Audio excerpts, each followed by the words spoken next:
Hello good morning मेरे प्यारे दोस्तों। कैसे हो आप सब? क्या हुआ? हाल बढ़िया नहीं है क्या? एग्जाम्स आ गए हैं भाई। 20 तारीख को हमारा साइंस का एग्जाम है।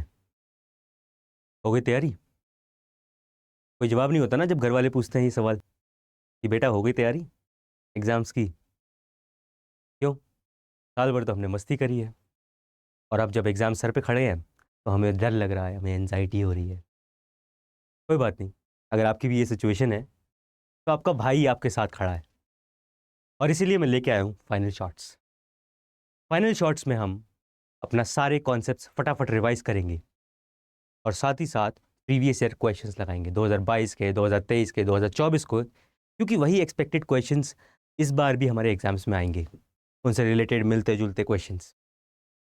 तो मैं ये अज्यूम करके चल रहा हूँ कि आपने थोड़ा थोड़ा कहीं ना कहीं से पढ़ रखा है, किताब से या किसी की वीडियो से। लेकिन इस वीडियो में हम उन सारे डॉट्स को कनेक्ट करेंगे, और कनेक्ट करके अपने कॉन्सेप्ट की क्लैरिटी लेके आएंगे, और साथ ही साथ उनका एप्लीकेशन भी देखेंगे अपने न्यूमेरिकल्स में, क्योंकि अक्सर दिक्कत जो आती है फिजिक्स में वो न्यूमेरिकल्स में आती है। राइट?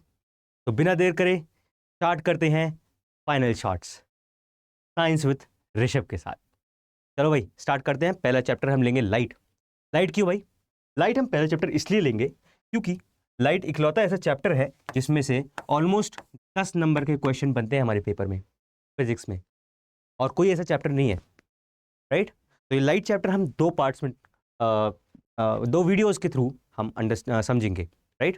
पहले वीडियो में हम रिफ्लेक्शन के सारे कॉन्सेप्ट समझ लेंगे, और सेकेंड वीडियो में हम रिफ्रैक्शन के सारे कॉन्सेप्ट्स अपने क्लियर कर लेंगे।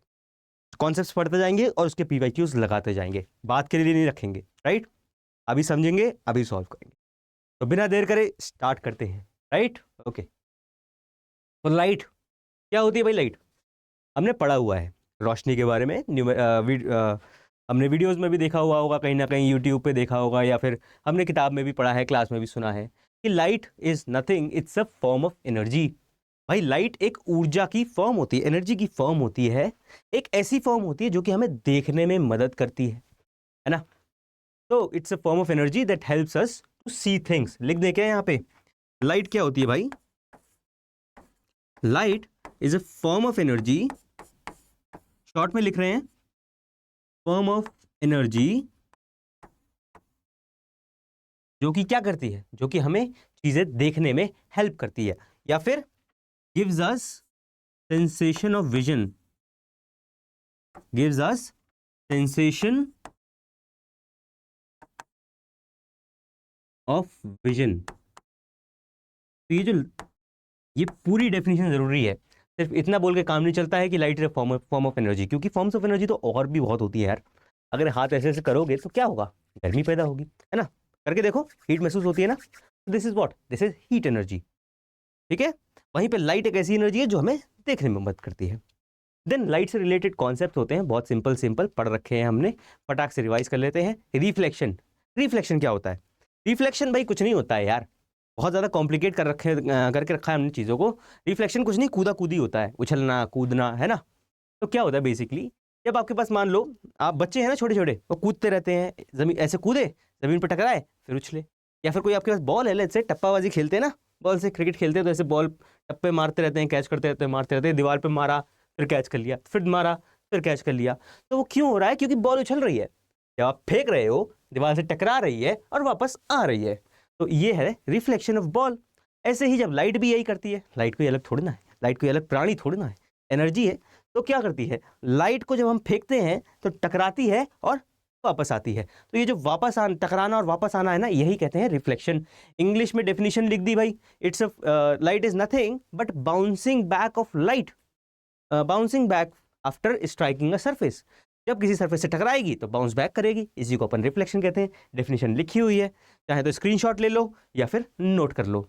यार कॉपी और पेन लेके जरूर बैठना, क्योंकि सत्यनारायण की कथा नहीं गा रहा हूं मैं, बहुत सीरियस चीज चल रही है यहाँ पे। फाइनल टच चल रहा है आपके एग्जाम के लिए। अगर चाहते हो शर्मिंदा ना होना पड़े ना रिजल्ट के बाद, अपने पेरेंट्स के सामने या आपके पेरेंट्स को दूसरों के सामने, है ना, रिलेटिव्स के सामने या पड़ोसियों के सामने, तो कर लो, दिल लगा के कर लो, मेहनत लगा के कर लो, पूरी जी जान लगा के कर लो। ठीक है? चलो नाउ रिफ्लेक्शन के भाई 2 लॉज होते हैं, कुछ नियम कानून होते हैं हर चीज़ के, है ना। देखो यार, मुझे स्कूल जा रहा हूँ मान लो, या कॉलेज जा रहा हूँ मान लो, तो मेरे नियम कानून है यार, मैं यूनिफॉर्म ही पहन सकता हूँ। ऐसा नहीं कि मैं कुछ भी पहन के चला गया है, अपने पजामा उजामा पहन के चला गया या नाइट ड्रेस पहन के चला गया, ऐसा थोड़ी ना होता है। हर जगह का एक डेकोरम होता है, एक नियम कानून होता है। ऐसे ही लाइट को भी कुछ नियम और कानून फॉलो करने पड़ते हैं। तो वो नियम कानून क्या होते हैं? ये बेसिकली 2 लॉ से डिफाइन होते हैं। कैसे कि भाई रिफ्लेक्शन होगा कैसे? तो रिफ्लेक्शन सबसे पहला लॉ कहता है अपना कि the incident ray, the reflected ray and the normal. भाई 3 चीजें होती हैं। क्या 3 चीजें? ये देखो, एक छोटा सा डायग्राम अपन ने बनाया हुआ है, इसको फटाफट से समझते हैं, राइट। तो ये मान लो अपना प्लेन सरफेस है, ये एक हॉरिजॉन्टल प्लेन सरफेस है, ये अपनी एक लाइट है, लाइट की रे है जो आ रही है, ऐसे सरफेस पे आ रही है। ये जो आती है ना रे, इसको कहते हैं अपन इंसिडेंट रे। क्या कहते हैं अपन? Incident ray. लिख देते हैं, नोट कर लो भाई, इंसिडेंट रे। तो ये जो रे आ रही है, ये है इंसिडेंट रे। यहाँ पे टकराई, टकराने के बाद उछल गई, उछल के वापस चली गई। जो वापस जाने वाली रे है, इसको क्या कहते हैं अपन? इसको कहते हैं रिफ्लेक्टेड रे। लिख देते हैं फटाक से, रिफ्लेक्टेड रे। ठीक है, चलो सर, इंसिडेंट रे तो हो गया, रिफ्लेक्टेड रे हो गया। अरे सर, ये ऑरेंज ऑरेंज क्या बना रखा है? ये लंबी सी ये डॉटेड लाइन क्या है? ये है मेरे भाई नॉर्मल, इसे कहते हैं हम नॉर्मल, है ना। और नॉर्मल हमेशा सरफेस के परपेंडिकुलर बनाई जाती है। ठीक है, यहां भी लिख देते हैं नॉर्मल के बारे में। नॉर्मल, मैं कहता हूं इसे नॉर्मल, मतलब मैं नहीं कहता हूं, सभी कहते हैं इसे नॉर्मल। ठीक है, तो ये हो गई इंसिडेंट रे, ये हो गई रिफ्लेक्टेड रे, ये हो गई नॉर्मल। और ये जो पॉइंट है जिस पे टकरा रही है, इसको क्या कहते हैं भाई? पढ़ा है? इसको कहते हैं अपन पॉइंट ऑफ इंसिडेंस। शॉर्ट में लिख देते हैं POI, यानी पॉइंट ऑफ इंसिडेंस। समझ गया भाई? तो पहला लॉ है जो, अब चलो बैक टू लॉज, हाँ लॉज पे आ जाते हैं। तो पहला लॉ है वो ये कहता है भाई कि the incident ray, the reflected ray and the normal all lie on the same plane. ये देखो तीनों जो रेज दिख रही है ना आपको, इंसिडेंट, रिफ्लेक्टेड और नॉर्मल, ये सब सेम प्लेन पे हैं। यार प्लेन क्या होता है सर? ये तो रटा हुआ तो है सर, सेम प्लेन पे होता है, सेम प्लेन पे होता है, लेकिन प्लेन तो पता ही नहीं, प्लेन तो पता ही नहीं होता क्या है भाई। तो बेसिक लिख तो सकते हो, लेकिन समझना भी जरूरी है ना। देखो, प्लेन एक 2 डायमेंशनल फिगर होता है बेसिकली, है ना। ज्योमेट्री का एक 2 डायमेंशनल फिगर होता है। अपन ने क्यूब देखा है ना, रूबिक क्यूब होता है। खेला है कभी रूबिक क्यूब? सॉल्व करने की कोशिश करी है? नहीं सर, हम तो कहाँ रूबिक क्यूब खेलेंगे, हम तो वो खेलते हैं, कंचा खेलते हैं, और सर हम पत्ते खेलते हैं, 3 पत्ती खेलते हैं। अरे बेटा, दिमाग की गेम भी खेला करो, दिमाग बढ़ेगा। ठीक है, तो रूबिक क्यूब होता है ना, वो 3 डायमेंशनल फिगर होता है, क्योंकि वो क्यूब होता है, उसकी लेंथ होती है, विड्थ होती है, और उसकी डेप्थ होती है। अब जैसे ही बोर्ड दिख रहा है तुमको, ये बोर्ड की ब्रेथ है, राइट, यानी चौड़ाई है, ये हाइट भी है, लेकिन इसकी डेप्थ नहीं है, ये अंदर को नहीं है, ये सिर्फ एक सरफेस है, इसकी गहराई नहीं है, ना ये बाहर को आ रहा है, ना ये अंदर को जा रहा है। तो ये एक 2D फिगर है, एक 2D प्लेन है। ऐसे ही ये सारा जो भी चीज़ हो रही है ना, ये सब 2D में होगी। मतलब मैं मान लो इंसिडेंट रे हूं, तो मैं ऐसे आया, टकराया, तो ऐसे ही जाऊंगा। ऐसा नहीं हो सकता कि मैं इंसिडेंट तो ऐसे हुआ और चला ऐसे गया, है ना। आउट ऑफ द प्लेन नहीं जा सकता भाई मैं। ओके, चलो भाई, तो सेकंड लॉ पे आते हैं। ये तो अपने पहले लॉ समझ लिए। सेकंड लॉ क्या होता है भाई? सेकंड लॉ ये कहता है कि जो एंगल ऑफ इंसिडेंस है और जो एंगल ऑफ रिफ्लेक्शन है वो बराबर है। क्या है भाई एंगल ऑफ इंसिडेंस और एंगल ऑफ रिफ्लेक्शन? फटाक से देखते हैं, थोड़ा रंग बिरंगा बना ले, कलर चेंज कर ले क्या? चलो कलर चेंज कर लेते हैं। तो जो इंसिडेंट रे और जो नॉर्मल के बीच का जो एंगल बनता है ना, उसको कहते हैं अपन एंगल ऑफ इंसिडेंस, और इसको रिप्रेजेंट करते हैं आई से। दिख रहा है ना भाई? आई से रिप्रेजेंट करते हैं। और जो एंगल बनता है रिफ्लेक्टेड रे और नॉर्मल के बीच में, याद रखना, बहुत ज्यादा कंफ्यूज हो जाते हो। एग्जाम में एंगल दिया कुछ और होता है, मान कुछ और लेते हो उसको। कई बार ये वाला एंगल दे दिया होता है, कई बार ये वाला एंगल दे दिया होता है, और तुम बोलते हो अरे ये तो इंसिडेंट एंगल होगा। ऐसा नहीं होता, दिमाग लगा के सोचना, है ना। तो जो नॉर्मल और रिफ्लेक्टेड रे के बीच का जो एंगल बनता है, उसको कहते हैं अपन एंगल ऑफ रिफ्लेक्शन। इसको हटा देते हैं, कंफ्यूजन करेगा। रुको जरा, ये हो गया अपना, हट गया। ओके, समझ गए ना भाई? एंगल ऑफ इंसिडेंस और एंगल ऑफ रिफ्लेक्शन, और ये दोनों होते हैं बराबर, ये दोनों होते हैं बराबर। यहां लिख दें क्या? यहां लिख देते ना, ये वो दोनों होते हैं बराबर। अरे भाई, अब ये मत कहना कि सर एल थोड़ा टेढ़ा बना दिया आपने, है एल टेढ़ा बना दिया। ये कहोगे तो यार बड़ा गलत हो जाएगा मामला। थोड़ा पढ़ लिख लो, थोड़ा ज्योमेट्री अगर पढ़ी होगी तो ये एंगल का साइन होता है, ये एल नहीं है मेरे लाल। ठीक है, जब ऐसे बनता है ना ये टेढ़ा, तो ये एंगल का साइन होता है। ठीक है, पढ़ी होती ज्योमेट्री तो शायद पता होता, कोई बात नहीं, आप जान लो, ठीक है। आगे से किसी के सामने बेइज्जती मत कराना। चलो समझ गए ना भाई, ये 2 लॉज होते हैं अपन अपने रिफ्लेक्शन के। चलो आगे बढ़ते हैं फटाक से। प्रीवियस ईयर क्वेश्चन, ये क्वेश्चन आया हुआ है कब? 2024 के पेपर में, यानी जस्ट 1 साल पहले ये क्वेश्चन आया हुआ है आपका, तो ये हमारे लिए बहुत इंपॉर्टेंट हो जाता है, राइट। देखते हैं फटाक से। List 4 properties of the image formed by plane mirror. भाई प्लेन मिरर के बारे में पढ़ा है ना हमने, यार 9वीं में भी पढ़ा था प्लेन मिरर के बारे में, तो यहाँ पे हमने ज़्यादा डेप्थ में प्लेन मिरर के बारे में नहीं समझा, लेकिन इस क्वेश्चन की मदद से हम अंडरस्टैंड कर लेंगे कि भाई कैसा होता है प्लेन मिरर में एक इमेज कैसे बनती है। भाई देखो कुछ नहीं होता, ये अपना प्लेन मिरर है, प्लेन मिरर ही तो है यार, दिख नहीं रहा कि प्लेन मिरर? मन की आंखों से देखो जरा, मुझे तो दिख रहा है। तो ये मेरा प्लेन मिरर है। अब इसके सामने मैं रख देता हूँ अपना ऑब्जेक्ट, इसके सामने मैं रख देता हूँ अपना ऑब्जेक्ट। मेरा ऑब्जेक्ट क्या भाई? कोई भी चिंटू पिंटू मिंटू, किसी को भी उठा लिया तुम में से, है ना। लेट्स से चिंटू को रख दिया भाई यहाँ पे, चिंटू चिंटू आ जाओ मेरे प्लेन मिरर के सामने खड़े हो जाओ। तो चिंटू तो हो गया खड़ा सामने। चलो अब चिंटू जब अपना आईना देख रहा है, सामने देख रहा है, तो चिंटू को क्या दिख रहा है? बाल संवार रहा है, शर्ट सही कर रहा है, सोच रहा है अरे मैं तो अवार्ड ले लूँ क्या, फिल्म फेयर में चले जाता हूँ सीधे, इतना स्मार्ट ही हूँ मैं। तो बेसिकली क्या होता है, नहीं होता है। जो इमेज बनती है, अपनी इमेज देखता है ना, अपना प्रतिबिंब देखता है, अपने रिफ्लेक्शन के थ्रू जो इमेज बन रही है वो देख रहा है, बिल्कुल सेम टू सेम उसी की तरह दिख रही है। तो इसकी कुछ प्रॉपर्टीज होती हैं, जो इमेज बनती है ना, इसकी कुछ प्रॉपर्टीज होती हैं। Properties of image formed by plane mirrors. Image formed by plane mirrors क्या होती है भाई प्रॉपर्टीज? कोई बताएगा? प्लेन मिरर्स पढ़ी है यार, ये हमने 9th क्लास में भी पढ़ी हैं, याद करो, थोड़ा सा दिमाग लगाओ भाई। सबसे पहले तो देखो, चिंटू की जो इमेज बनेगी ना वो कहीं यहाँ बनेगी। कलर चेंज कर लें क्या चिंटू की इमेज के लिए? कौन सी ले? ये ले लेते हैं। चलो चिंटू की जो इमेज बनेगी वो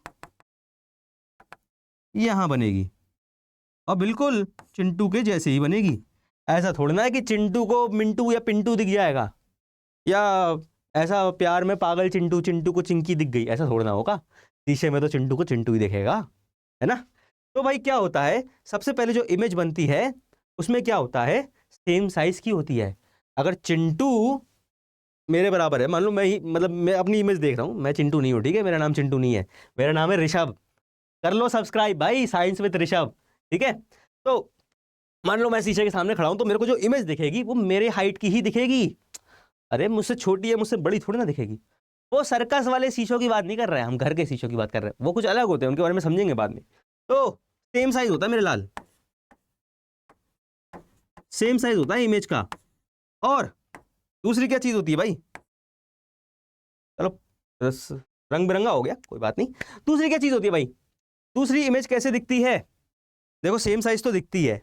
दूसरा, जितना दूर चिंटू मिरर से खड़ा है ना, उतनी दूर उसकी इमेज भी मिरर से है ना, उस साइड में। तो at same distance from the mirror, at same distance from the mirror, भाई बराबर की दूरी पे है from the mirror. All right भाई, तीसरा पॉइंट बताओ फटाफट। तीसरा पॉइंट क्या होता है, और क्या प्रॉपर्टीज होती है प्लेन मिरर में? भाई लेटरल इन्वर्जन।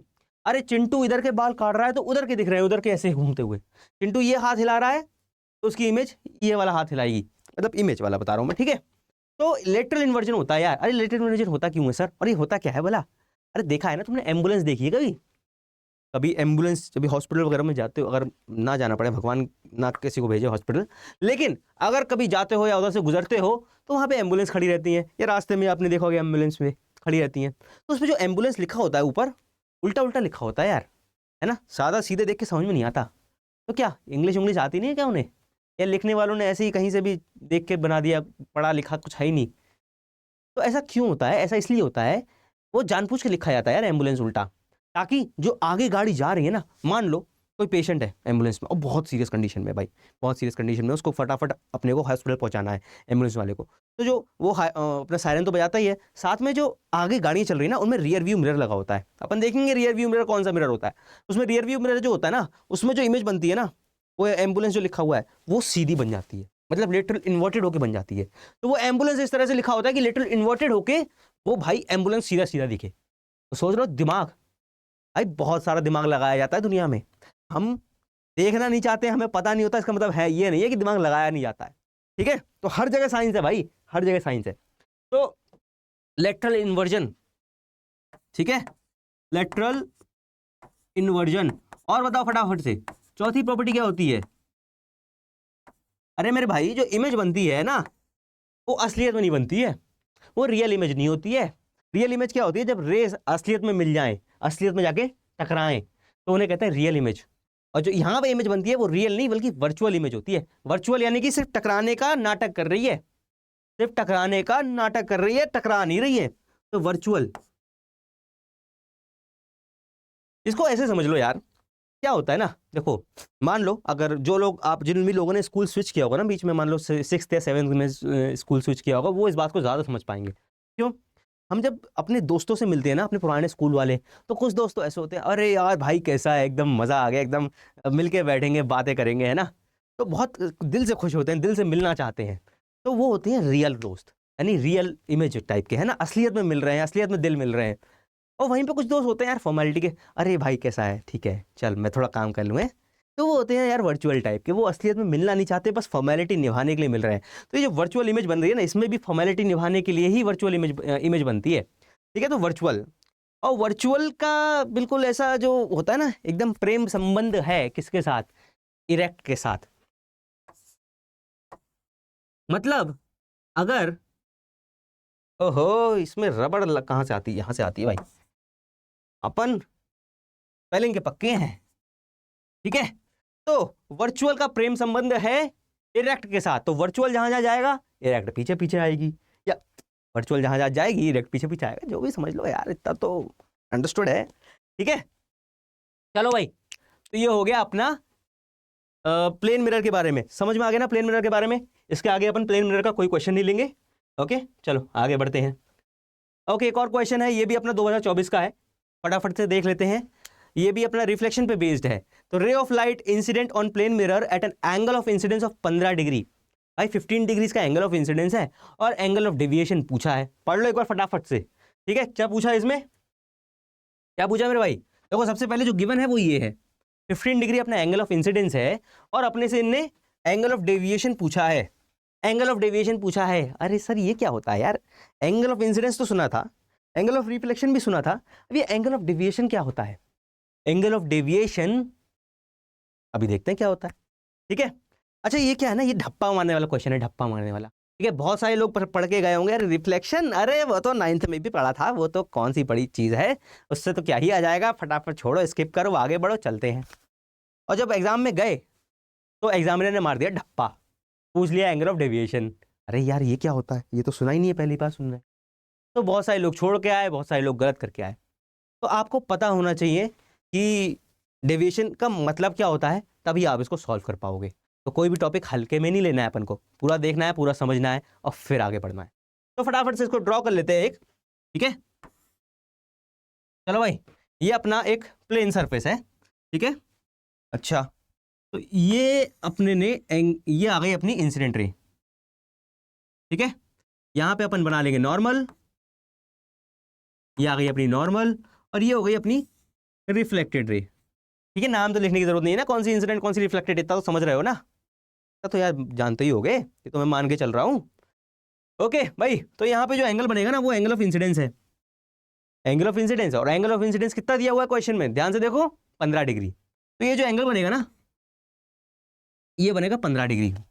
अब यहाँ पे अगर सेकेंड लॉ ऑफ रिफ्लेक्शन लगा दें, तो एंगल ऑफ रिफ्लेक्शन जो कि हो जाएगा ये वाला एंगल, ये भी कितना हो जाएगा भाई, एंगल ऑफ इंसिडेंस, ये पढ़ा था ना, ये भूल गए क्या, टेढ़ा एल, यानी angle i equals to angle r. तो ये जब 15 है तो ये भी तो 15 ही होगा यार, ये भी तो 15 ही होगा। Now the question is asking about the angle of deviation. तो एंगल ऑफ डेविएशन क्या होता है? डेविएशन का जो अर्थ होता है ना, शाब्दिक अर्थ अगर बोलूं मैं ना, अच्छा आगे पढ़ोगे भी, तो डेविएशन का शाब्दिक अर्थ होता है भटकाव। हिंदी में लिखूं तो भटकाव, यानी भाई कितना भटक रहे हो यार। भटकाव तो बहुत होता है ना हमारी सोसाइटी में, हम भी भटक रहे हैं, तुम भी भटक रहे हो, लेकिन सबका रीजन अलग अलग है। चलो एक एग्जाम्पल से समझते हैं। मान लो एग्जाम है भाई, परसों एग्जाम है अपना साइंस का, तैयारी चल रही है, दिमाग यार बड़ा टेंशन में चल रहा है भाई, ये भी पढ़ना है, वो भी पढ़ना है, ये पेपर सॉल्व करना है, वो क्वेश्चन करना है। तभी क्या हुआ, कोचिंग से जा रहे हैं, कोचिंग से घर जाना है अपन को, ठीक है, ये अपनी कोचिंग है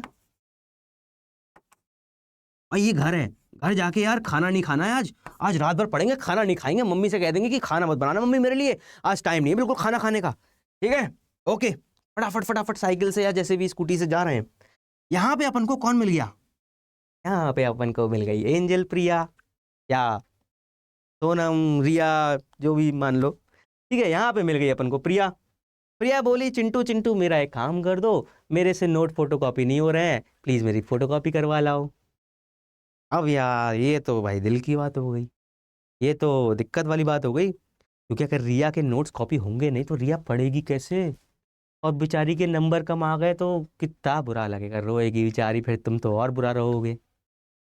तो तुम अपना रास्ता बदल के चले जाओगे फोटोकॉपी कराने, है ना, हम लड़के हैं, हमारे साथ ऐसा ही होता है, तो हम चले जाएंगे फोटोकॉपी कराने।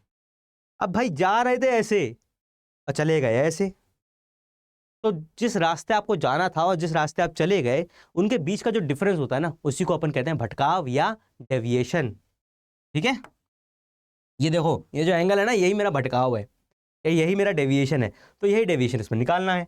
तो भाई उसमें कैसे निकालेंगे डेविएशन, भाई जो रे ऑफ लाइट थी ये जाना तो इसको ऐसे चाहिए था, अगर ये शीशा नहीं होता, अगर ये मिरर या सरफेस नहीं होता, रिफ्लेक्ट नहीं होती राइट, तो जाती तो ऐसे ना, लेकिन चली जा रही है ऊपर की तरफ।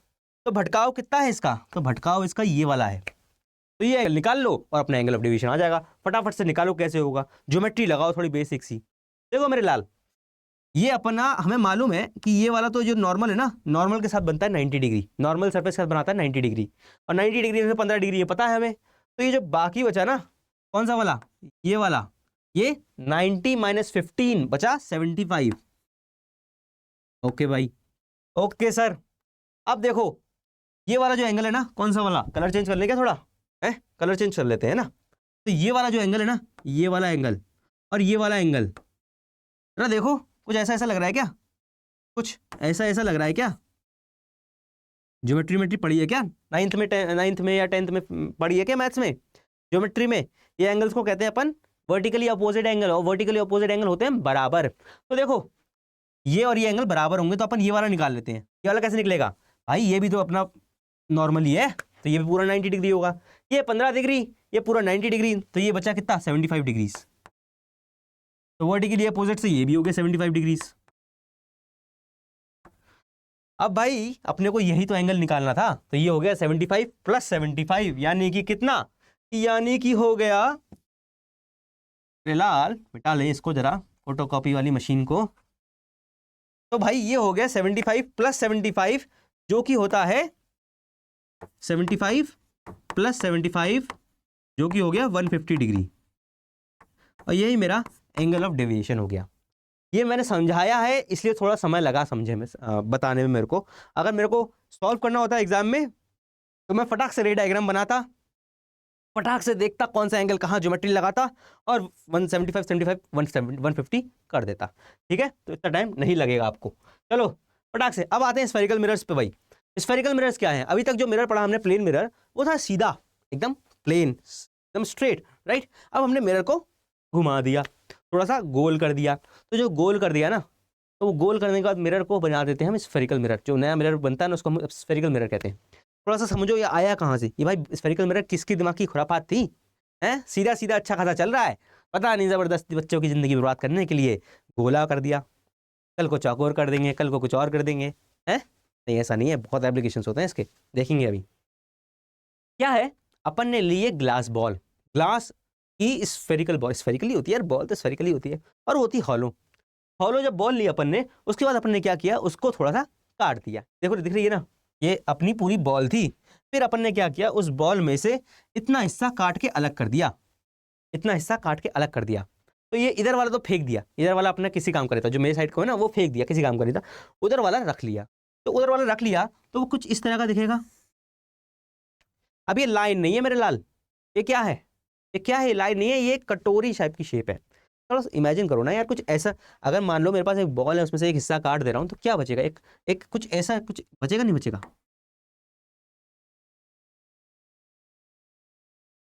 कुछ ऐसा ही तो बचेगा, कुछ कटोरा, कुछ कटोरी, या टोपी बोल लो, उल्टी टोपी, जो मर्जी, ठीक है, कुछ ऐसे ही शेप बचेगा। तो ये वही है, लेकिन मैं 3D में ना बना के उसको 2D में बना रहा हूँ। ठीक है, ध्यान रखना इस बात को, कटोरी के याद से, कटोरी से याद रखना इसको। या फिर भी ना समझ में आए तो ऐसे बना लो, ऐसे वो होता है बाबा जी का ठुल्लू, होता है ना ठुल्लू, तो बाबा जी का ठुल्लू बना लो। ठीक है, कोई बोले कॉन्वेक्स मिरर क्या है, या कॉनकेव मिरर, या स्फेरिकल मिरर क्या है? ठुल्लू। ठुल्लू नहीं है, ये है। ठीक है, क्या ये अंदर जो आपका गड्ढा बन रहा है ना, हाथ में ध्यान से देखो, ठीक है, ये जो गड्ढा बन रहा है ना, यही आपका कॉनकेव, ये आपका स्फेरिकल मिरर्स हैं। ठीक है भाई, तो देखते हैं थोड़ा सा, देखते हैं थोड़ा सा। तो ये अपना ये बचा। अब इसका क्या करा हमने, इसमें हमने एक साइड का जो सरफेस था उसको अपन ने पॉलिश कर ली। अरे मिरर में भी तो यही होता है, प्लेन मिरर में एक साइड पॉलिश कर लेते हैं, दूसरा रिफ्लेक्टिंग हो जाता है। इसमें भी अपन ने एक साइड पे पॉलिश कर ली। अरे ये तो गायब ही हो गया यार, अरे ये तो गायब ही हो गया। गायब क्यों हो गया भाई? नाराज हो हमसे? नाराज मत हो, कोई बात नहीं। ये है अपना, इधर को अपन ने पॉलिश कर दी, तो इधर का सरफेस बन गया रिफ्लेक्टिव, यानी इधर से आप कोई सामने इसके रखेंगे तो उसका रिफ्लेक्शन दिखेगा। ठीक है, एक और एग्जांपल दूं क्या? एक और एग्जांपल दूं क्या? क्या है ये? चम्मच या चमचा, जिससे खाते हो ना चीजें, खीर खाते हो या रसमलाई खाते हो, है तो वही चम्मच है। तो ये चम्मच अगर अगर किचन किचन में हो ना, तो फटाक से उठा लो एक चम्मच, जाओ कहना मम्मी मम्मी मुझे चम्मच चाहिए, और चम्मच ले आओ। मम्मी कहेंगी पढ़ाई कर रहा है या कुकिंग क्लासेस चला रहा है, देख रहा है। ठीक है, तो चम्मच लाओ। चम्मच बहुत बढ़िया एग्जांपल है स्फेरिकल मिरर्स का। चम्मच लेके आओ और चम्मच को देखो, आगे की तरफ गड्ढा है ना उसमें, ऐसे देखो तो अपने अगर साफ करा है, साफ सुथरा चम्मच लाना, ऐसा नहीं कि रात का पड़ा हुआ चम्मच लिया गंदा, तो उसमें देखोगे यार कुछ रिफ्लेक्ट करेगा ना। स्टील का चम्मच है मान लो, तो कुछ वो रिफ्लेक्ट करेगा, तो वो स्फेरिकल मिरर का ही फॉर्म कह सकते हैं, या एक एग्जाम्पल कह सकते हैं। ठीक है भाई, समझ गए ना? चलो जी, स्फेरिकल मिरर्स के दो टाइप होते हैं यार, दो प्रकार होते हैं स्फेरिकल मिरर्स के। क्या होते हैं, क्या होते हैं स्फेरिकल मिरर्स के दो टाइप? एक होता है अपना, यहाँ लिख दें क्या? यही लिख देते हैं, ठीक है। एक होता है अपना, कलर चेंज कर लो यार, मज़ा नहीं आ रहा इसमें, हरा हरा हो रहा है सब कुछ। ठीक है, ओके, आ जाओ यार। ठीक है, तो एक होता है अपना कॉनकेव और एक होता है अपना कॉन्वेक्स। ठीक है, ये दो प्रकार होते हैं अपने मिरर के। ओके, ठीक है। तो अब यार पहचाने कैसे, कौन सा सर कॉनकेव है, कौन सा सर कॉन्वेक्स है, पहचानेंगे कैसे अपन? तो बहुत सिंपल है, कोई बड़ी चीज़ नहीं है। देखो, ध्यान से देखो, जो ये कॉनकेव होता है ना, वो कुछ इस प्रकार का होता है, इस प्रकार का होता है। उसकी उसकी जो ये वाली साइड होती है ना, ये रिफ्लेक्टिंग होती है, ये वाली साइड यानी गड्ढे वाली साइड। ये तो खुद चीख चीख के कह रहा है भाई, चीख चीख के कह रहा है क्या, कि मैं हूं कॉनकेव। ये चीख चीख के कह रहा है कि मुझे पहचानो, अरे दीवानो मुझे पहचानो, कहाँ से आया, मैं हूं कौन, मैं हूं कॉनकेव मिरर, और कहाँ से आया हूँ? स्फेरिकल बॉल से आया हूँ, स्फेरिकल ग्लास बॉल से आया। ठीक है, तो इसका जो ये गड्ढे वाला साइड होता है ना, गड्ढे वाला साइड रिफ्लेक्टिंग होता है। चम्मच देखो ना, चम्मच, चम्मच को सीधे पकड़ोगे ना, अपनी तरफ देखोगे ना ऐसे, ये तो ये जो साइड होता है ना, जिसमें अपनी शक्ल दिख रही है तुमको, या कैसी भी टेढ़ी उल्टी सीधी दिख रही है, वो बात की बात है, लेकिन दिख रही है, तो ये साइड होता है कॉनकेव। वहीं पे, वहीं पे अगर तुम्हारा मिरर है ऐसा, कैसा, ऐसा, और अंदर से तुमने कर दिया है उसको पॉलिश, अंदर से तुमने उसको पॉलिश कर दिया है, तो अब क्या होगा? अब इसकी ये जो ये वाली साइड होगी ना, ये वाली साइड, ये होगी रिफ्लेक्टिव सरफेस। इसको कैसे पहचानेंगे सर? आ जाता है कई बार, सर कॉनकेव मिरर बनाओ या कॉन्वेक्स मिरर बनाओ, हम तो कंफ्यूज हो जाते हैं, हमें तो समझ में नहीं आता कॉनकेव कौन सा होता है, कॉन्वेक्स कौन सा होता है। कभी कॉनकेव में कॉन्वेक्स बना देते हैं, कभी कॉन्वेक्स में कॉनकेव बना देते हैं, कभी कुछ कराते हैं, कहीं लेंस बना देते हैं, कहीं कुछ बना देते हैं। तो अब से नहीं होगी ये कन्फ्यूजन, क्यों? क्योंकि हमने देख लिया कॉनकेव को हम कैसे पहचानेंगे, गड्ढे से। भाई उसमें केव होगी, कॉनकेव देख रहा हो ना यार, केव आ रही है ना इसमें, केव तो ये भी है। केव क्या होता है? गुफा। अरे ऐसे बनाओ ना, गुफा ही तो है भाई, गुफा ही से तो रिफ्लेक्शन हो रहा है। और ये है अपना कॉन्वेक्स, है ना। और कॉन्वेक्स में देखो ये नाम लिखा है, इसको यहीं लिख लेते हैं ना, कॉन्वेक्स। ये भी चीख चीख के कह रहा है कि मुझे पहचानो, कैसे? ऐसे। क्या है ये? एक्स। एक्स के बारे में तो क्या ही बताऊं मैं आपको, हैं? माशाल्लाह एक्स, वो वाला एक्स नहीं, या वो वाली एक्स नहीं, ये हम बात कर रहे हैं एक्स मतलब एक्सटीरियर वाली एक्स, एक्सटीरियर वाली एक्स। कौन सी एक्स? एक्सटीरियर वाला एक्स। भाई इसका एक्सटीरियर जो सरफेस है ना वो रिफ्लेक्टिव है, समझ रहे हो? अपन चम्मच जो था ना अपना, अभी तो अपन किधर से देख रहे थे चम्मच को? इधर से देख रहे थे। अब चम्मच को जरा उल्टा कर लो। कैसे कर लो? चम्मच को उल्टा कर लो, चम्मच को मेरे भाई। अब चम्मच सीधा नहीं रखना है, अब चम्मच उल्टा कर लेना है और अपने को इधर से देखना है।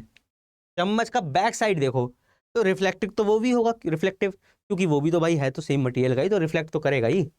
लेकिन इस टाइप का जो रिफ्लेक्शन करेगा ना, ये कहेंगे कॉन्वेक्स मिरर की तरह बिहेव कर रहा है भाई। ये आगे से चम्मच है कॉनकेव और पीछे से चम्मच है कॉन्वेक्स। कॉनकेव में होती है केव और कॉन्वेक्स में होता है एक्स। एक्स नहीं होता है, मतलब एक्सटीरियर होता है। ठीक है, ज़्यादा दिमाग से सोचो, दिल से ना सोचो। ठीक है, पढ़ाई दिमाग से करते हैं बेटा, दिल तो और चीज़ों में काम आता है। ठीक है भाई, अब देखो इसके कुछ टर्म्स होते हैं और बिना टर्म्स के काम नहीं बनेगा अपना। और ये बहुत इंपॉर्टेंट टर्म्स हैं यार, एग्जाम में जो आपके ऑब्जेक्टिव आते हैं ना, जो 1 नंबर वाले क्वेश्चन आते हैं सेक्शन ए में, वो कई बार बहुत ज़्यादा इसी में से पूछ लिया जाता है, इन टर्म्स में से सीधे सीधे पूछ लिया जाता है क्वेश्चन। तो अपने को पता होना चाहिए इन टर्म्स के बारे में। पहला टर्म है अपना पोल। पोल क्या होता है? पोल कुछ नहीं, बहुत आसान, सबसे आसान जो चीज़ होती है टर्म में वो पोल ही होती है। Pole is nothing, is the centre of the mirror. भाई अपना जो मिरर है उसका एक सेंटर भी होगा। मिरर देखा ना, या कटोरी टाइप की बन रही थी, वही तो मिरर था। तो वो कटोरी का एक सेंटर भी तो होगा, उसी सेंटर को अपन कहते हैं पोल। देखो ये दिख रहा भी है, ठीक है? रंग चेंज कर लेते हैं थोड़ा, रंगोली बना लेते हैं ना भाई, रंगोली बना लेते हैं। ये जो है ना, ये पॉइंट, इसी को कहते हैं पोल। लिखा भी है भाई, यहाँ पे लिखा भी है, और यही है मेरा पोल। क्या? देखो डेफिनेशन ऊपर लिखी भी है, चाहे तो नोट कर लो या स्क्रीनशॉट ले लो, जैसा सही लगे वैसा कर लो फटाफट। The centre of the mirror is known as pole. Second क्या है भाई? सेकंड है centre of curvature. Centre of curvature क्या होता है यार? बहुत आसान है, कुछ नहीं है। जो अपन ने फुटबॉल ली थी ना, ग्लास फुटबॉल, उसका जो सेंटर है, भाई गोला था ना फुटबॉल, तो स्फीयर होता है, और स्फीयर का तो एक सेंटर भी होता है। तो इस centre of the spherical ball is known as centre of curvature. Excuse me. तो ये इसको अपन रिप्रेजेंट करते हैं सी से। देख रहे हो ना, जो गोला है ना, इसका सेंटर, इसको कहते हैं सेंटर ऑफ कर्वेचर, और इसको रिप्रेजेंट करते हैं सी से। अरे सेंटर, गोला गोली तो पढ़ा है यार, है ना? और दूसरा टर्म भी बहुत आसान है, क्या? Radius of curvature. Radius of curvature क्या है भाई? सेंटर से पोल तक की दूरी। अरे किसी सर्कल का रेडियस क्या होता है? कि सेंटर से उसके सर्कमफ्रेंस पे किसी भी पॉइंट की दूरी को रेडियस कहते हैं ना। तो ऐसे यहाँ पे रेडियस ऑफ कर्वेचर है, उसके सेंटर से यहाँ पे किसी भी पॉइंट की दूरी। तो अपन को ये पॉइंट पता है, पोल पता है, तो ये जो दूरी होती है ना, ऊपर मार्क भी किया है, रेडियस ऑफ कर्वेचर कहते हैं। और इसको रिप्रेजेंट अपन कैसे करते हैं? इसको रिप्रेजेंट अपन करते हैं आर से, इसको करते हैं सी से, और इसको करते हैं पी से। और फाइनली अपना आता है प्रिंसिपल एक्सेस। प्रिंसिपल एक्सेस क्या है मेरे लाल? अरे कुछ नहीं है, एक सीधी लाइन है, सीधी लाइन जो कि बहुत दूर तक जाती है। ठीक है, एक ऐसी सीधी लाइन जो कि, अच्छा ये तो पता है ना, थोड़ा ज्योमेट्री में जाते हैं फिर से। यार ज्योमेट्री बहुत जरूरी है। ज्योमेट्री में मान के चल रहा हूँ आपने थोड़ा बहुत तो पढ़ रखा है, क्योंकि ज्योमेट्री बिना हम इमेज फॉर्मेशन कर ही नहीं पाएंगे यार। तो अब ज्योमेट्री तो पढ़ाने नहीं बैठ सकता मैं, क्योंकि अपन को फटाफट कंप्लीट करना है ये चैप्टर। तो देखो हमें पता है कि 2 पॉइंट से एक लाइन पास करती है। अगर अपने पास 2 पॉइंट है तो उससे एक लाइन पास कर सकती है ना? सिर्फ एक ही लाइन है जो दो ऐसे पॉइंट से पास कर सकती है। तो ये 2 पॉइंट सी और पी, यानी सेंटर ऑफ कर्वेचर और पोल से जो लाइन पास करती है ना, उसको अपन कहते हैं प्रिंसिपल एक्सिस। बहुत काम आएंगे इस सारे टर्म्स जब हम इमेज फॉर्मेशन पे जाएंगे। और इमेज फॉर्मेशन तो भाई बताने की ज़रूरत नहीं है, अगर थोड़ा बहुत भी साल भर देखा होगा एग्जाम्स में या टेस्ट्स में, तो ये सारी चीज़ें कितनी ज़रूरी हैं, ये इमेज फॉर्मेशन कितना ज़रूरी है अपने लिए। ठीक है, आगे बढ़ते हैं। अच्छा कुछ चीज़ें रह गई। एपर्चर। एपर्चर क्या होता है यार? अच्छा एपर्चर कुछ नहीं होता यार, देखो जितना भी रिफ्लेक्टिंग सरफेस होता है ना, लिखा भी है यहाँ पे, the reflecting surface of the spherical mirror. Spherical mirror का जो भी रिफ्लेक्टिंग सरफेस होता है, भाई देखो अपन ने ऐसा तो बना दिया था, तो क्या यही है क्या मिरर? ये नहीं है भाई। मिरर एक्चुअली 3D, एक्चुअली कटोरा है। तो कटोरे का जो गोल वो होता है ना ऊपर का, बना देते हैं दोबारा, समझ में आ जाएगा, है ना? तो जो कटोरे का जो पूरा सरफेस होता है, मान लो ऐसे ही बना देते हैं ना, तो ये जो ऐसा बन रहा है ना,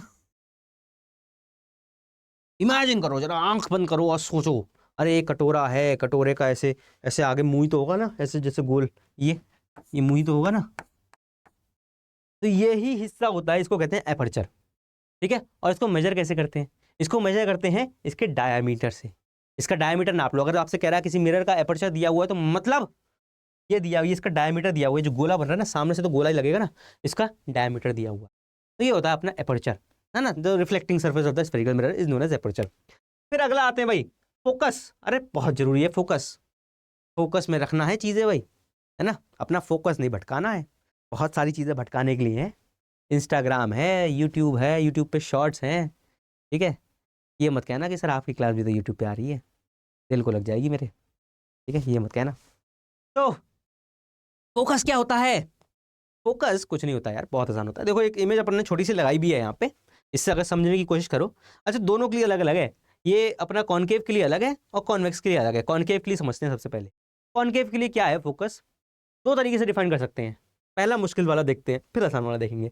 तो अगर मान लो ये अपनी प्रिंसिपल एक्सिस है, ये अपना मिरर है, अगर रेज ऑफ लाइट आ रही है parallel to principal axis, infinity से जो लाइट रेज आती हैं वो पैरेलल टू प्रिंसिपल एक्सिस आती हैं, तो पैरेलल टू प्रिंसिपल एक्सिस आ रही हैं, मिरर से टकरा रही हैं, टकराने के बाद होगा रिफ्लेक्शन, और रिफ्लेक्शन होगा इस तरह से कि वो सारी रेज एक पॉइंट पे जाके मिल जाएंगी।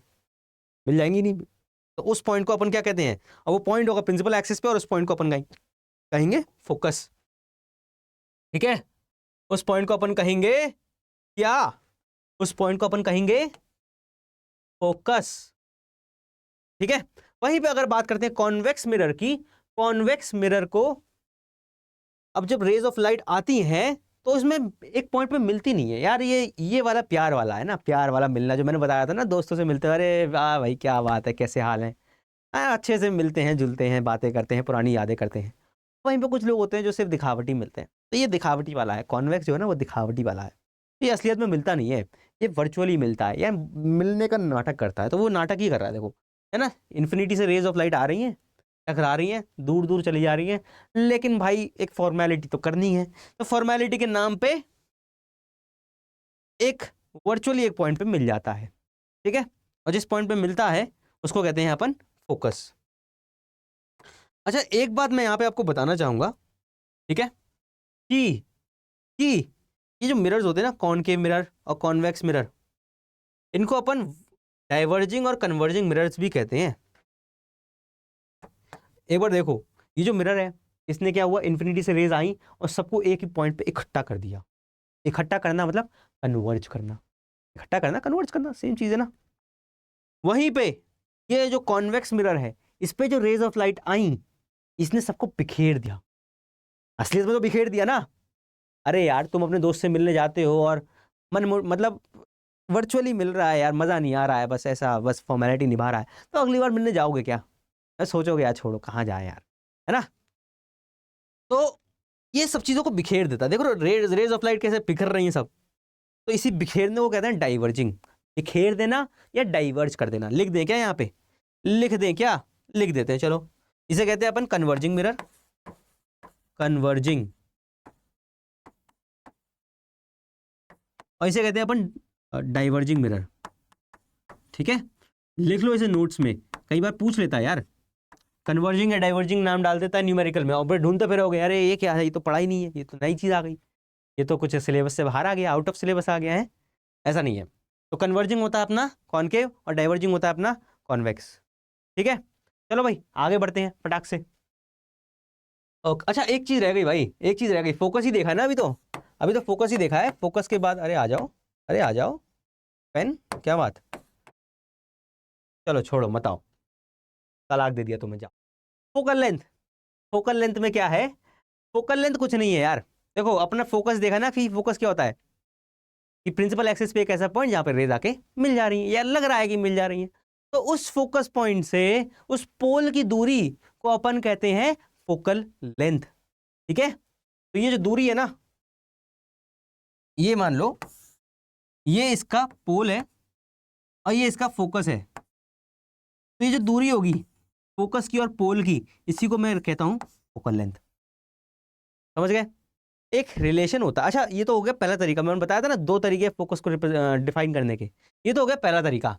दूसरा तरीका ये है भाई कि जो अपना रेडियस ऑफ कर्वेचर होता है ना, उसका सेंटर ले लो। देखें देखें क्या, ये देखा था ना अपन ने, ये अपना रेडियस ऑफ कर्वेचर था, ये सेंटर ऑफ कर्वेचर था, ये पोल था, इनके बीच की दूरी को रेडियस ऑफ कर्वेचर कह रहे थे। अब इसका भी सेंटर ले लो, इसका भी बीचों बीच ले लो, ठीक है। इसका भी जब मैं बीचों बीच ले लूंगा तो वो कहीं यहाँ लाई करेगा, तो इसी पॉइंट को मैं फोकस कहता हूँ। मतलब फोकस जो होता है ना, वो अपना रेडियस ऑफ कर्वेचर का, मतलब सेंटर ऑफ कर्वेचर के और पोल के बीचों बीच में लाई करता है। तो यहाँ से एक चीज़ अपने को मिल जाती है, थोड़ा अगर दिमाग से ज्योमेट्री से सोचे, थोड़ा मैथ लगा के सोचे, तो यहाँ से एक चीज़ अपने को समझ में आ जाती है भाई, क्या ये समझ में आ जाता है कि जो अपना फोकस होता है ना, या फोकल लेंथ होता है ना, वो रेडियस बाय 2 होता है, वो रेडियस बाय 2 होता है, ठीक है। नोट कर लो इस चीज़ को, कई बार हमारे न्यूमेरिकल्स में ये चीज़ बहुत काम आएगी, ठीक है। आगे जब हम मिरर फॉर्मूला देखेंगे ना, इन सब चीज़ों में बहुत काम आएगी। चलो भाई, ये तो देख लिया, आगे बढ़ते हैं। Image formation by spherical mirrors. भाई अब इमेज फॉर्मेशन पे आते हैं, लेकिन इमेज फॉर्मेशन से पहले अपने को पता होना चाहिए कि इमेज फॉर्मेशन में कौन कौन सी चीज़ें का ज़रूरत होती है। अरे रूल्स पता होंगे तभी तो इमेज फॉर्म कर पाओगे। तो सबसे पहली चीज़ तो ये इंपॉर्टेंट है कि भाई कम से कम 2 लाइन्स की ज़रूरत होती है किसी भी पॉइंट की इमेज बनाने के लिए। मिनिमम 2 रेज ऑफ लाइट की ज़रूरत होती है। अरे मैक्सिमम तो कितनी भी ले लो, 4 ले लो, 8 ले लो, 50 ले लो, 150 ले लो, कितनी भी ले लो, मिनिमम 2 पॉइंट्स, 2 लाइट रेज चाहिए होती हैं। अब वो 2 लाइट रेज कौन सी हो सकती हैं, ये हम यहाँ पे जान रहे हैं। पहला, रे of light coming from infinity. जब रे ऑफ लाइट इन्फिनिटी से आती है तब क्या होता है, तब क्या होता है भाई, कुछ नहीं होता है, बहुत आसान है, देख लेते हैं। देखो ये अपना मिरर है, ये अपनी प्रिंसिपल एक्सिस है, और अपनी रे ऑफ लाइट आ रही है इन्फिनिटी से, ठीक है। तो इन्फिनिटी से जब रे ऑफ लाइट आती है, टकराती है, तो रिफ्लेक्ट करती है, और रिफ्लेक्ट इस तरह से करती है कि वो फोकस पे पास करती है। पहली केस यही लिखा भी है, देखो यही लिखा भी है, पास थ्रू और appears to pass through focus. अच्छा पास थ्रू तो समझ में आ गया, अपीयर्स टू पास थ्रू क्या, अरे यार ये तो अपन ने कॉनकेव के लिए बताया ना। अगर अपने पास कॉनकेव है, सॉरी कॉन्वेक्स है, अगर अपने पास कॉन्वेक्स है, तो जो रे ऑफ लाइट आएगी, ये भाई ये तो होता है कन्वर्जिंग, तो देखो इसने कन्वर्ज कर दिया, इसने एक पॉइंट पे इकट्ठा कर दिया। ये तो है डाइवर्जिंग, तो ये इस तरह से डाइवर्ज करेगा, इस तरह से डाइवर्ज करेगा कि पीछे जब उसको एक्सटेंड किया जाएगा ना, तो एक पॉइंट जहां प्रिंसिपल एक्सिस पे मिलेगी, वो पॉइंट को अपन कहेंगे फोकस। ये जो पॉइंट है ना, ये असलियत में मिल नहीं रही है, ये असलियत में मिल नहीं रही है, ये बस दिखावा कर रही है कि मैं मिल रही हूं, ठीक है। ये बस दिखावा कर रही है कि भाई हाँ मैं मिल ले रही हूं। अरे मिल ले रही हूं तो आ जाओ मिल लो, दिक्कत क्या है, ठीक है। तो appears to meet at a point on principal axis and that point is known as focus, right. तो समझ गए भाई, अगर पैरेलल टू प्रिंसिपल एक्सिस आएगी तो एक पॉइंट पे, प्रिंसिपल एक्सिस के एक पॉइंट पे या तो कन्वर्ज होगी या फिर अपीयर टू बी कन्वर्जिंग होगी, है ना। दूसरा, रे of light passing through focus. ये तो जस्ट उल्टा हो गया ऊपर वाले का, होता भी उल्टा ही है। अगर रे ऑफ लाइट इन्फिनिटी से आ रही है तो वो फोकस पे आ जाती है, अगर फोकस से पास होती हुई जा रही है तो वो वापस जो होती है, वो जो रिफ्लेक्ट होने के बाद पैरेलल टू प्रिंसिपल एक्सिस चली जाती है, ठीक है। कुछ नहीं करना है, कुछ नहीं करना है, अपन ने अभी ये देखा था ना, एक और बना लें क्या फटाक से।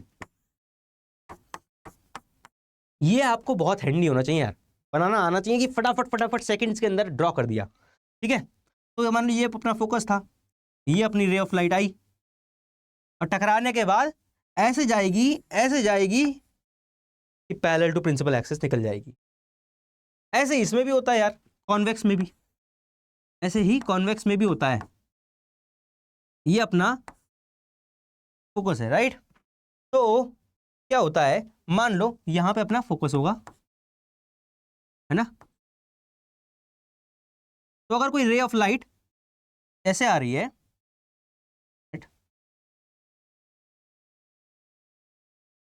ऐसे आ रही है, कि अगर उसको एक्सटेंड किया जाएगा तो वो फोकस पे मिलेगी ही मिलेगी।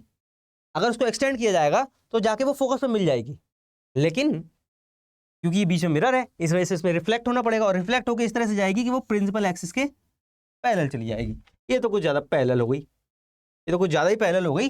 इसको सीधा सीधा ड्रॉ कर लेते हैं ना, इसको सीधा सीधा ड्रॉ कर लेते हैं। ये principal to focus parallel to principal axis चली जाएगी।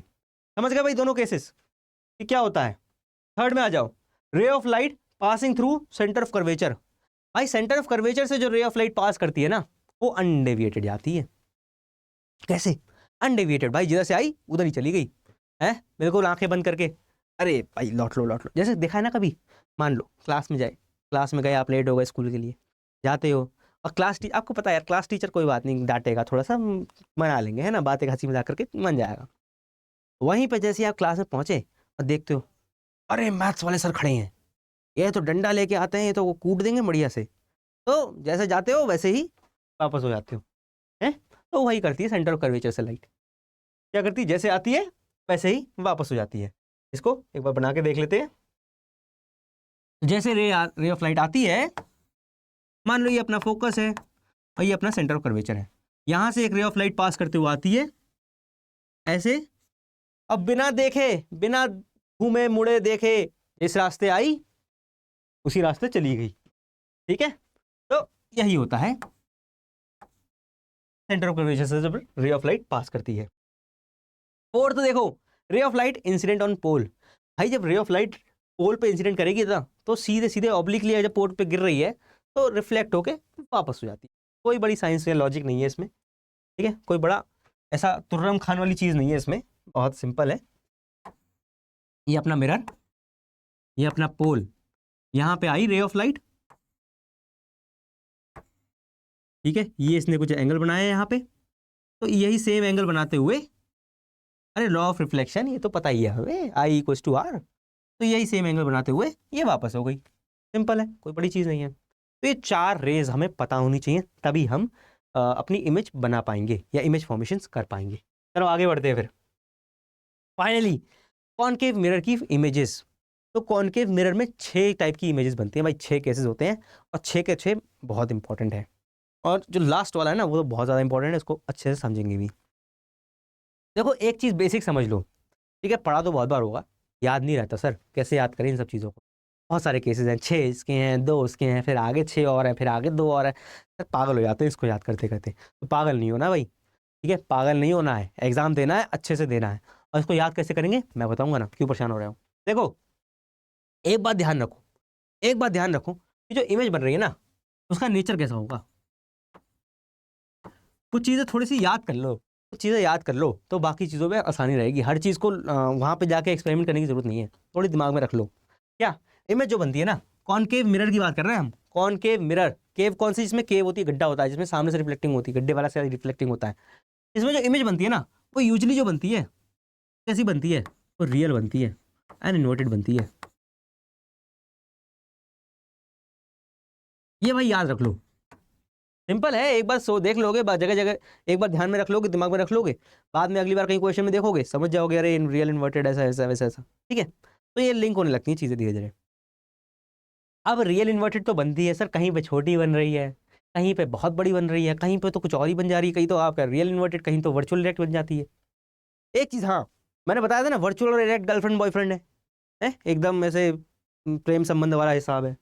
ऐसे ही रियल इन्वर्टेड भी हस्बैंड वाइफ वाला हिसाब है, मियाँ बीवी वाला है, साथ में ही रहते हैं चिपके हुए एकदम। तो ये मियाँ बीवी वाला हिसाब है, उनका गर्लफ्रेंड बॉयफ्रेंड वाला है तो इनका मियाँ बीवी वाला है, दोनों टक्कर के ही हैं। ठीक है, अब क्या होता है, कुछ केसेस होते हैं, देखो देख रहे हो, जब इमेज अपनी, जब अपना ऑब्जेक्ट जो था वो इन्फिनिटी पे था तो इमेज कहाँ बनी, जब अपना ऑब्जेक्ट बियॉन्ड इन्फिनिटी मतलब सेंटर ऑफ कर्वेचर के जस्ट पीछे था तो इमेज कहाँ बनी, फिर अपना ऑब्जेक्ट जो है वो सी पे रखा है, फिर अपने सी से और एफ के बीच में आ गया। एक चीज़ ऑब्जर्व करो, पैटर्न इसमें ऑब्जर्व करो कि धीरे धीरे अपना ऑब्जेक्ट सबसे पहले सबसे दूर है, शुरुआत में सबसे ज़्यादा दूर रखा हुआ है, इन्फिनिटी पे रखा हुआ है शुरुआत में ही, फिर धीरे धीरे अपन ऑब्जेक्ट को पास ला रहे हैं, अपन पास खींच रहे हैं उसको, है ना, धीरे धीरे अपने करीब ला रहे हैं। अब जब करीब आ रहा है तो उसकी इमेज दूर बनती जा रही है। जब ऑब्जेक्ट बहुत दूर था तो इमेज बहुत पास बन रही थी, लेकिन जब ऑब्जेक्ट धीरे धीरे पास आ रहा है तो इमेज दूर चली। इसको ऐसे समझो, वो देखा है ना एक यार वो गुब्बारा होता है ना, गुब्बारा, एक्सक्यूज मी, जो गुब्बारा होता है ना उसमें क्या होता है, हवा भरा हुआ, मान लो पूरा नहीं भरा हुआ एकदम एकदम भटाभट नहीं भरा हुआ है, थोड़ा सा भरा हुआ, थोड़ी सी हवा भरी हुई है उसमें। थोड़ा सा मतलब लूज लूज टाइप का है। तो उसको अगर ऐसे पकड़ेंगे अपन, एक साइड से दबाएंगे तो दूसरा साइड फूल जाता है, दूसरी साइड से दबाएंगे तो पहला साइड फूल जाता है। तो यही है, जब ऑब्जेक्ट को दबाएंगे यानी ऑब्जेक्ट को और करीब लाएंगे तो इमेज दूर हो जाएगी, जब इमेज को करीब लाएंगे तो ऑब्जेक्ट दूर हो जाएगा। समझ रहे हो, इनमें बैलेंस मेंटेन करके रखता है कि एक पास है तो दूसरा दूर है, एक दूर है तो दूसरा पास है। समझ गए, वही चीज़ है सिंपल। जब अपनी ऑब्जेक्ट इन्फिनिटी पे है तो उसमें से दो रेज ऑफ लाइट बनेंगी। पहली देखो, यहाँ ड्रॉ कर लें क्या, ड्रॉ कर लेते हैं ना, ड्रॉ करके ज़्यादा समझ में आएगा। पहला बहुत सिंपल, जब अपना फर्स्ट केस लिख लेते हैं, यहाँ पे ए से रिप्रेजेंट कर लेते हैं। जब अपना ऑब्जेक्ट जो है वो इन्फिनिटी पे है, ऑब्जेक्ट इन्फिनिटी पे है, ठीक है, ये अपना मिरर है। कॉनकेव की बात कर रहे हैं अपन, कॉन्वेक्स अभी बाद में देख लेंगे। कॉन्वेक्स बहुत आसान है, कॉन्वेक्स तो बहुत आसान है, ठीक है। इसमें नाम ले दिया आपने, ये हो गया पोल, ये हो गया एफ, ये हो गया सी। तो अपना ऑब्जेक्ट क्योंकि इन्फिनिटी पे है तो इन्फिनिटी से जो रेज ऑफ लाइट आती है ना वो पैरेलल टू प्रिंसिपल एक्सिस आती हैं। तो यहाँ से अपनी रेज ऑफ लाइट आई, ठीक है। कलर चेंज कर लेते हैं, कलर बदलते रहना चाहिए, थोड़ा रंग बिरंगा लगना चाहिए चीज़ें। तो रेज ऑफ लाइट आई वो पैरेलल टू प्रिंसिपल एक्सिस आई। और जब पैरेलल टू प्रिंसिपल एक्सिस आती है, अभी हमने केस देखा था, जब rays parallel to principal axis आती हैं तो क्या होता है, तो भैया रिफ्लेक्शन होता है। और इस तरह से होता है कि वो फोकस से टकरा के जाती हैं, फोकस से पास होती हुई जाती है। तो ये फोकस से पास होती हुई निकल गई, ओके, ये फोकस से पास होती हुई, अरे हो जाओ, निकल गई, ये आई, ये आई। तो यहाँ पे जो इमेज बनेगी वो कैसी बनेगी, इमेज जो बनेगी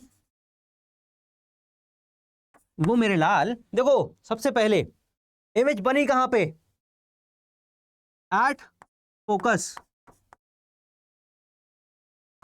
फोकस पे बनी।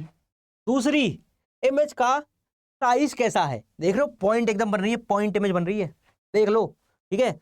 ऑब्जेक्ट का तो बहुत दूर था तो इमेज जो बनी वो बहुत छोटी, एकदम नन्नू सी पुन्नू सी बनी। तो highly diminished, highly diminished, diminished, ठीक है, ओके। और बताओ और क्या दिख रहा है इसमें, भाई इमेज जो मैंने तुम्हें बताया रियल और इन्वर्टेड, ये तो रहेगा ही, ये तो दिमाग में सेट कर लो, फिट कर लो, एक जगह पे नहीं होता, वो भी बताऊंगा कब नहीं होता, लेकिन नॉर्मली सेट कर लो कि इमेज बनती है रियल और इन्वर्टेड। तो रियल एंड इन्वर्टेड, तो भाई इमेज जो बन रही है फोकस पे बन रही है, हाईली डिमिनिश्ड बन रही है और रियल इन्वर्टेड बन रही है। और कुछ रह गया क्या, नहीं सर, इतनी चीजें हैं। तो ये हो गया अपना पहला केस जब ऑब्जेक्ट इन्फिनिटी पे था। अब देख रहे हो, अब देखो वो मैंने याद करो गुब्बारा, ठीक है, अब ये बहुत खुला हुआ है तो ये बिल्कुल दबा हुआ है।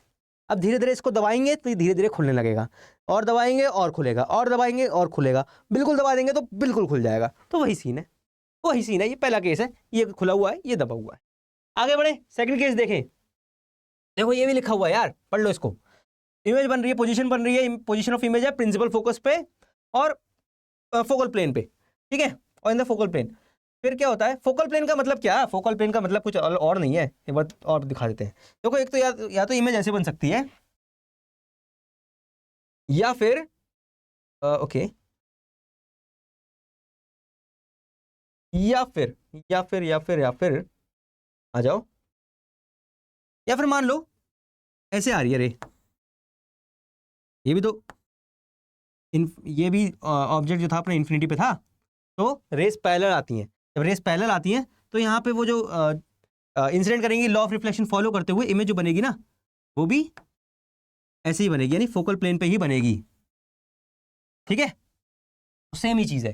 चलो आगे बढ़ते हैं, ओके। सेकंड केस, जो अपना सेकंड केस है ना, अब धीरे धीरे अपन ऑब्जेक्ट को ला रहे हैं करीब, ऑब्जेक्ट को ला रहे हैं करीब, इमेज जा रही है दूर। तो अपन ने अब क्या करा, सेकंड केस में ऑब्जेक्ट जो है बियॉन्ड सी रख रहे हैं, ऑब्जेक्ट को बियॉन्ड सी रख रहे हैं। ये अपना मिरर आ गया, कॉनकेव मिरर, ये अपनी प्रिंसिपल एक्सिस आ गई, ये अपना पोल आ गया, यहाँ पे फोकस आ गया, यहाँ पे अपन थोड़ा दूर दूर रख लें क्या, थोड़ा ज्यादा करीब हो गए, थोड़ा ज़्यादा करीब आ गए, इनको थोड़ा दूर रख लेते हैं ना भाई। ये आ गया अपना फोकस, ये आ गया अपना सेंटर ऑफ कर्वेचर। अब ऑब्जेक्ट को अपने रखा है कहाँ पे, बियॉन्ड सेंटर ऑफ कर्वेचर, तो यहाँ पे रखा है। जब यहाँ पे रखेंगे तो देख रहे हो, तो धीरे से दबाया तो ये धीरे से खुला, तो ये खुलेगा। अभी तक इमेज बन रही थी फोकस पे, तो दो रेज की जरूरत है अपने को। दो रेज कौन सी होंगी, एक तो जाएगी पैरेलल टू प्रिंसिपल एक्सिस, एक तो जाएगी पैरेलल टू प्रिंसिपल एक्सिस, और पैरेलल जाने के बाद फोकस से पास होती हुई निकलेगी। ठीक है, फोकस से पास होती हुई निकल आई।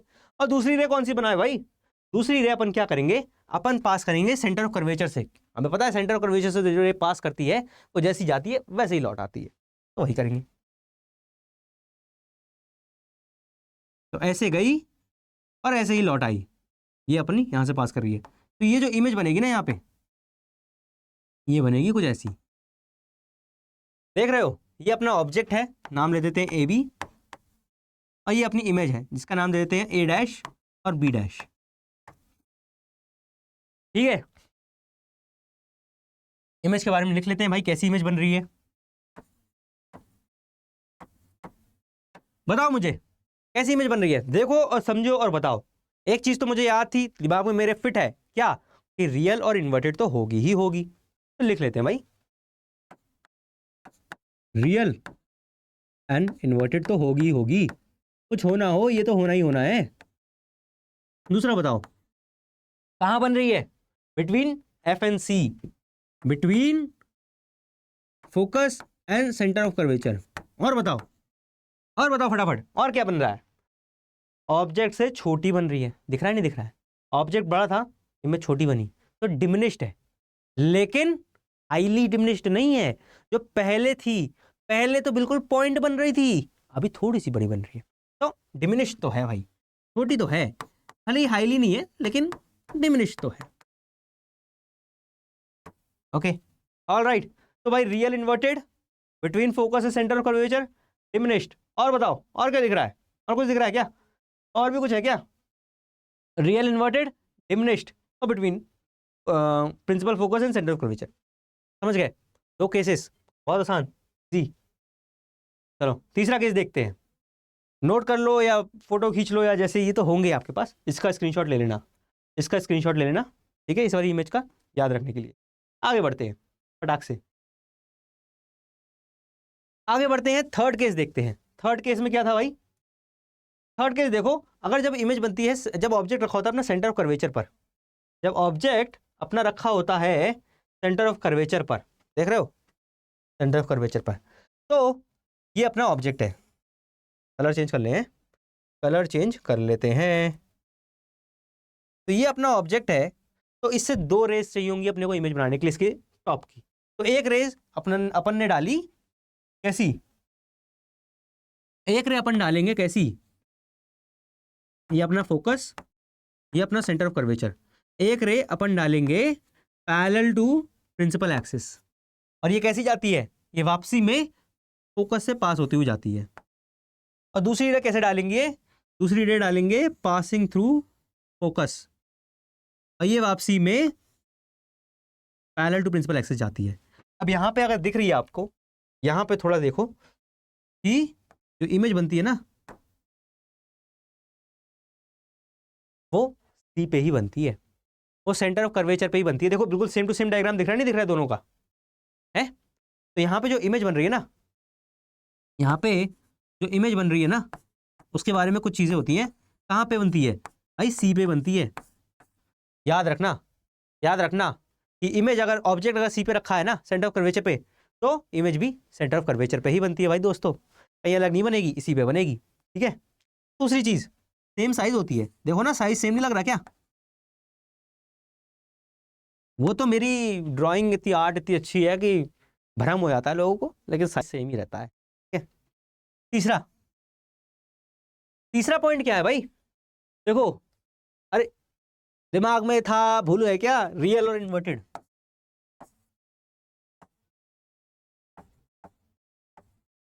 रियल और इन्वर्टेड भाई देखो, तीन केसेस देख लिए अपन ने, तीसरे में इमेज बन रही है सी पे, सेम साइज, रियल इन्वर्टेड। कई बार क्वेश्चन में पूछ लेता है कि जिस साइड का ऑब्जेक्ट था उसी साइज की इमेज बन गई। समझ रहे हो? अब सिचुएशन ऐसी आ गई है, दोनों ही बराबर हैं। इसको इसको यहां से ऐसे लाए हैं और इसको यहां से ऐसे लाए हैं। अब दोनों बराबर हैं, ठीक है, दोनों सेम पोजीशन पे है, सेम साइज पे है। अब क्या होगा, अब ये छोटा होने लगेगा, यानी ऑब्जेक्ट करीब आने लगेगा और इमेज बड़ी होने लगेगी। समझ रहे हो? वही देखेंगे। तो ये तो समझ गए ना, तीसरा केस है ये अपना, ये है अपना third case. Then let's move for the fourth case. Fourth case में क्या हुआ, अब ऑब्जेक्ट को और करीब ले आए। ऑब्जेक्ट को और जब करीब ले आए तो सेंटर और फोकस के बीच में आ गया ऑब्जेक्ट। अब जब सेंटर और फोकस के बीच में आ गया ऑब्जेक्ट तो इमेज कैसे बन रही है, देखो बना के देखें क्या? बना के देख लेते हैं, कोई दिक्कत थोड़ी ना है। देखो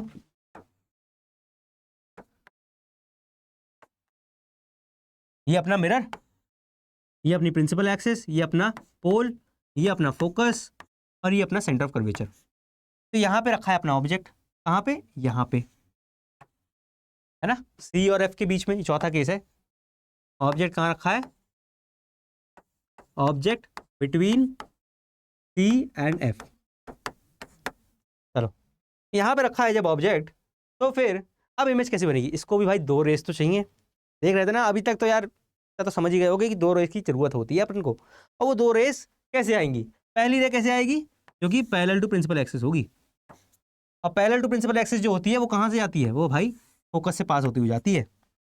बहुत बढ़िया, मजा आ गया, मजेदार। और दूसरी रे जो होगी वो फोकस से पास करती हुई बना लेते हैं, फोकस से पास करती हुई बना लेते हैं। तो फोकस से पास करती हुई ऐसे, और ये कैसे जाएगी? ये पैरेलल टू प्रिंसिपल एक्सिस जाएगी। यार वो जो रूल्स पढ़े थे ना वो बहुत ज़रूरी हैं। अगर वो रूल्स का इस्तेमाल नहीं करोगे तो सब बंटा ठार रखा है, ठीक है, उनको याद रखना है और इस्तेमाल करना है। तो जो इमेज बनेगी वो कुछ ऐसी बनेगी, कुछ, अरे यार गलत हो गया है, थोड़ा ज़्यादा ही आर्टिस्टिक वर्क दिखा दिया मैंने यहाँ पे। आर्टिस्टिक वर्क इतना नहीं करना है, करना है इतना नहीं करना है ना। तो जो इमेज बनेगी देख रहे हो यहाँ बन रही है, थोड़ा सा टेढ़ा तो अभी भी है लेकिन अंडरस्टैंडिंग के लिए सही है, समझ में आ रहा है ना भाई। इमेज जो बन रही है ना वो सेंटर ऑफ कर्वेचर से इधर को बन रही है। दोबारा बना दे क्या? तुम लोग भी ना यार, एक आर्टिस्ट की आर्ट समझते नहीं हो, एक आर्टिस्ट की कदर नहीं करते तुम लोग, ठीक है? कदर करना सीखो यार, ऐसे कैसे काम चलेगा है? इतना समझ लो यार, इतना तो आइडिया लगा लो है। चलो तो ये अपनी जो इमेज बन रही है वो यहाँ बनेगी, ठीक है। ये जो इमेज बनेगी ना वो अपनी यहाँ बनेगी। तो देख रहे हो ये अपना ऑब्जेक्ट था ए बी और ये अपना इमेज है ए डैश और बी डैश, ठीक है। क्योंकि यार अपन बनाते हैं स्केल से और एंगल नाप के, ये अपन रफ हैंड बना रहे हैं तो थोड़ा तो ऊपर नीचे चलता है यार, तो समझा करो यार, ठीक है। चलो भाई, तो इमेज कैसी बनी? इमेज के बारे में प्रॉपर्टीज क्या है देख लेते हैं फटाफट। इमेज की प्रॉपर्टीज के बारे में, जो इमेज बन रही है भाई, एक चीज अपन दिमाग में थी क्या? रियल और इन्वर्टेड। ये तो अपन को पता ही था, नया बताओ सर कुछ? ये तो पढ़ा ही है, ये तो पता ही था। इमेज बन रही है बियॉन्ड सी, बियॉन्ड सी। तीसरा बताओ सर, तीसरा क्या भाई? बड़ी बन रही है, देख नहीं रहे हो? ऑब्जेक्ट पिद्दा सा है, इमेज बड़ी हो गई, तो मैग्नीफाइड कहते हैं इसको, इस चीज को कहते हैं मैग्नीफाइड, ठीक है। ये हो गया अपना फोर्थ केस। लिख लो फटाफट से, नोट कर लो, ड्रॉ कर लो, ड्रॉ करते चलो मेरे साथ, ठीक है भाई। आगे बढ़ते हैं, चौथा हो गया। पांचवा बहुत आसान है यार, जब ऑब्जेक्ट फोकस पे रखा था तो जो इमेज बनती है भाई, फोकस से दो रेज चली आएंगी और पैरेलल टू प्रिंसिपल एक्सिस हो जाएंगी। फोकस से दो रेज जाएंगी और पैरेलल टू प्रिंसिपल एक्सिस निकल जाएंगी। तो इमेज जो बनेगी वो बनेगी कहीं यहाँ पे, इन्फिनिटी पे। इन्फिनिटी पे बनती है इमेज, और कैसी बनती है? हाईली मैग्नीफाइड, यानी बहुत ज़्यादा बड़ी बनती है। अब बिल्कुल सीन ये हो गया है क्या कि ऑब्जेक्ट तो हो गया इतना और इमेज हो गई है इतनी, ठीक है। एक साइड बिल्कुल पिचक गया है, दूसरी साइड बिल्कुल उछल गया है, तो वो सीन है ये पांचवा वाला, ठीक है। और रियल इन्वर्टेड तो भाई तुम्हें पता ही है, रियल इन्वर्टेड तो तुम्हें पता ही है, मियाँ बीबी का जोड़ा है ये। अब जो आता है मोस्ट इंपॉर्टेंट, वो है sixth case. Sixth case most important है, इसकी बहुत ज्यादा एप्लीकेशन भी होती है। ये क्या केस है भाई? जब ऑब्जेक्ट जो रखा है ना तुमने, ऑब्जेक्ट जो रखा है बिटवीन फोकस एंड पोल रखा है, ऑब्जेक्ट जो रखा है बिटवीन फोकस एंड पोल रखा है भाई तुमने, ठीक है। तो क्या हो रहा है, बना लेते हैं।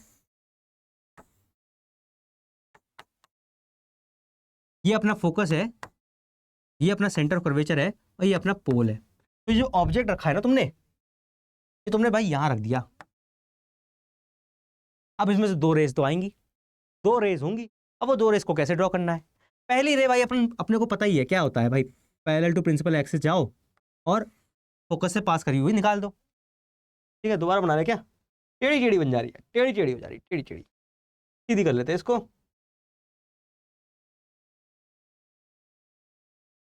ठीक है। फोकस से पास करती हुई निकाल दो, ये एक होगी पहली रे। दूसरी रे की बात देखो, अब दूसरी रे कैसे बनाए? दूसरी अपन क्या करते हैं, दूसरी अपन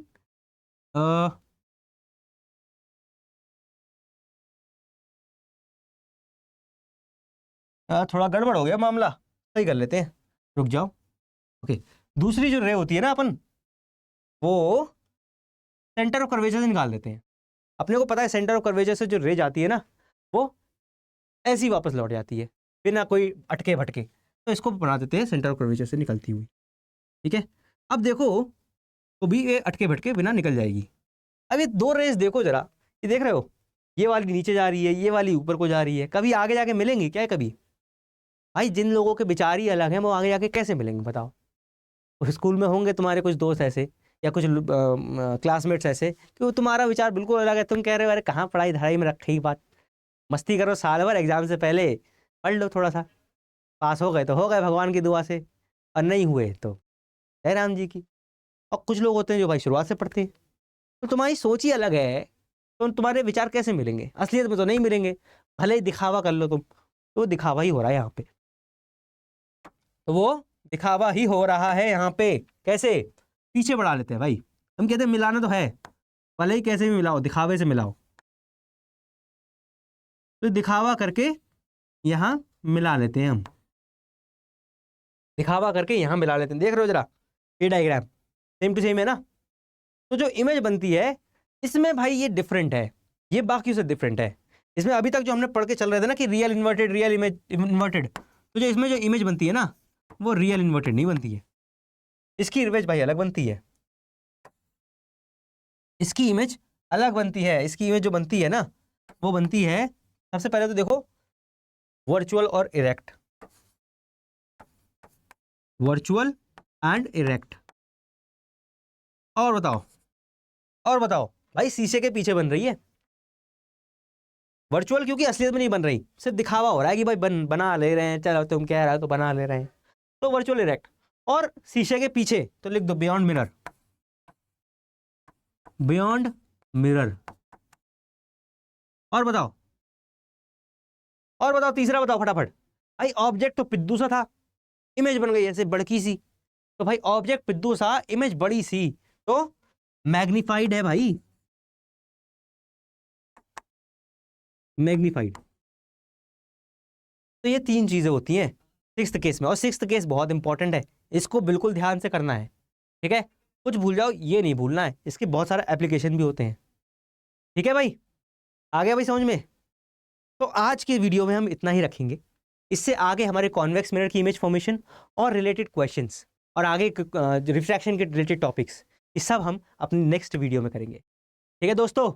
तो मैं समझता हूँ कि पढ़ा होगा आपने, देखा समझा, और साथ ही साथ इमेज फॉर्मेशन जैसे मैं ड्रॉ कर रहा था मेरे साथ कर रहे थे, ओके। तो इसी के साथ आज के लिए इतना ही। प्लीज़ लाइक करो यार, सब्सक्राइब करो साइंस विद ऋषभ को, ओके। मिलते हैं अगली क्लास में, थैंक यू।